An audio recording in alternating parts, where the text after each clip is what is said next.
दोस्तों, पर्दे के पीछे एक ऐसा तूफान उठ चुका है जिसकी भनक भी दुनिया को अभी ठीक से नहीं लगी है। भारत ने वह मास्टर प्लान तैयार कर लिया है जो अगर लागू हो गया तो पाकिस्तान घुटनों पर आ जाएगा। जमीन से आसमान और समंदर तक हर मोर्चे पर भारत ने दुश्मन की नकेल कसने का इंतजाम कर लिया है।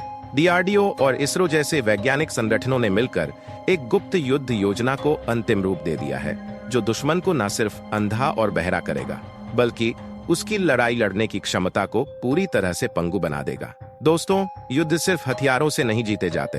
असली जीत होती है दिमाग, टेक्नोलॉजी और रणनीति की। और भारत इस नए युग की जंग में अपनी सटीक रणनीति और तकनीकी बढ़त के साथ सबसे आगे निकल चुका है। आज के इस वीडियो में हम आपको विस्तार से बताएंगे कि कैसे भारत ने S-400 और बराक 8 जैसे घातक एयर डिफेंस सिस्टम को एक्टिवेट करके पाकिस्तान के ऊपर मुसीबतों का साया ला दिया है। साथ ही कैसे भारत अपने हाइपरसोनिक हथियारों, इलेक्ट्रॉनिक वॉरफेयर तकनीकों और स्पेशल फोर्सेस के जरिए पाकिस्तान के हर मोर्चे को ध्वस्त करने की तैयारी कर चुका है। तो चलिए शुरू करते हैं और जानते हैं भारत के इस तूफानी प्लान के हर पहलू को विस्तार से। सबसे पहले बात करते हैं पाकिस्तान की उस ताकत की जिस पर उसे सबसे ज्यादा घमंड है, उसके airborne early warning and control system यानी अवैक्स। पाकिस्तान के पास जो प्रमुख अवैक्स प्लेटफॉर्म है उसका नाम है सैब 2000। यह एक उड़ता हुआ रडार है जो सैकड़ों किलोमीटर दूर से भारतीय इलाकों में झांक सकता है। पाकिस्तान की वायुसेना को यह प्लेटफॉर्म रियल टाइम में सूचना देता है कि कहां से भारतीय फाइटर जेट्स आ रहे हैं और किस दिशा से हमला हो सकता है। लेकिन दोस्तों, भारत का मास्टर प्लान यहीं से शुरू होता है।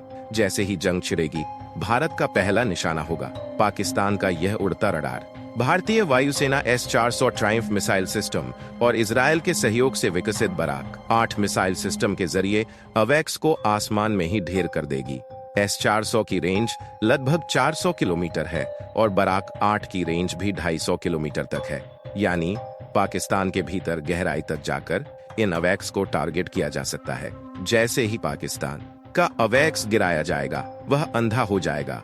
उसके पास अपने लड़ाकू विमानों और मिसाइलों का सही संचालन करने की क्षमता नहीं बचेगी। बिना आंखों के लड़ाई लड़ना किसी भी देश के लिए नामुमकिन होता है। भारत इस साइंटिफिक स्ट्राइक से पाकिस्तान की वायुसेना की रीढ़ तोड़ देगा। और दोस्तों, यहीं से असली हमला शुरू होगा। जब दुश्मन अंधा हो जाएगा, तब भारत अपने राफेल, तेजस, सुखोई और मिराज फाइटर जेट्स के जरिए पाकिस्तान के सैन्य ठिकानों पर घातक हमले करेगा। इन हमलों में भारत की हाइपरसोनिक मिसाइलें मुख्य भूमिका निभाएंगी। भारत ने हाल ही में ब्रह्मोस 2 जैसी हाइपरसोनिक मिसाइलों का सफल परीक्षण किया है, जिनकी गति ध्वनि की गति से 5 से 7 गुना अधिक है। इन मिसाइलों के हमले का मतलब है कि जब तक पाकिस्तान को हमले का आभास होगा, उसके बेस पहले ही राख हो चुके होंगे। लेकिन दोस्तों, आज के दौर में जंग सिर्फ गोला बारूद से नहीं लड़ी जाती। असली जंग इलेक्ट्रॉनिक वारफेयर की होती है। भारत ने इसमें भी खुद को विश्व स्तरीय बना लिया है। हमारे पास ऐसे सिस्टम है जो दुश्मन के रडार को झूठे सिग्नल्स भेज सकते हैं, उनकी मिसाइलों के गाइडेंस सिस्टम को भटका सकते हैं और उनके कम्युनिकेशन नेटवर्क को पूरी तरह से जाम कर सकते हैं। यानी पाकिस्तान न देख पाएगा, न सुन पाएगा और न ही अपने सैनिकों को आदेश दे पाएगा। ये सब कुछ भारत अपने स्वदेशी डेवलप किए गए इलेक्ट्रॉनिक वारफेयर प्लेटफॉर्म्स के जरिए करेगा।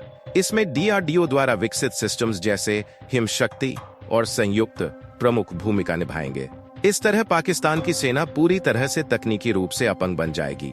अब आते हैं अंतरिक्ष के मोर्चे पर। पाकिस्तान के पास कुछ कमजोर सैटेलाइट्स हैं जिनकी संख्या उंगलियों पर गिनी जा सकती है। भारत के पास अपनी एंटी सैटेलाइट मिसाइल यानी असद टेक्नोलॉजी है, जिसका डेमोन्स्ट्रेशन भारत ने वर्ष 2019 में मिशन शक्ति के तहत कर दिया था।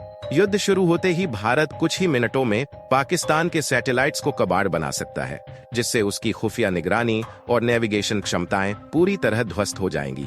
अब जमीन की बात करें तो भारत ने स्पेशल ऑपरेशंस के लिए भी मास्टर प्लान तैयार किया है। हमारी गरुड़ कमांडो यूनिट्स हवाई ठिकानों पर हमला कर दुश्मन के फाइटर जेट्स को टेक ऑफ से पहले ही तबाह कर सकती है। मार्कोस कमांडो समंदर के रास्ते दुश्मन के पोर्ट्स पर छापा मार सकते हैं। पैरा कमांडो दुश्मन की सीमाओं के अंदर गहरे जाकर खुफिया ऑपरेशंस को अंजाम दे सकते हैं। याद रखिए, 2016 में हुए सर्जिकल स्ट्राइक में भी पैरा कमांडोज ने ही पाकिस्तानी कब्जे वाले कश्मीर में आतंकी ठिकानों को नष्ट किया था। और दोस्तों, अंदरूनी सुरक्षा के लिए NSG यानी ब्लैक कैट कमांडो चौकस है। जो देश के भीतर किसी भी आतंकी गतिविधि को मिनटों में नेस्तनाबूद कर सकते हैं। समंदर में भी भारत ने अपनी ताकत दिखाई है। हाल ही में भारतीय नौसेना के स्वदेशी युद्धपोत INS सूरत ने मीडियम रेंज मिसाइल से समंदर में कम ऊंचाई पर उड़ते टारगेट को मार गिराया। ये परीक्षण उस इलाके में किया गया जहां पाकिस्तान अपनी नौसेना की एक्सरसाइज कर रहा था। यह भारत का पाकिस्तान को खुला चैलेंज था कि अगर तुमने कोई हरकत की तो हम तुम्हें समंदर में ही डुबो देंगे।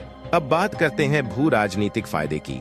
हाल ही में पाकिस्तान ने सिंधु जल संधि को निलंबित करने की धमकी दी है और वर्ष 1972 के शिमला समझौते को तोड़ दिया है। इससे भारत को लाइन ऑफ कंट्रोल पर और सख्त कार्रवाई करने का कानूनी अधिकार मिल गया है।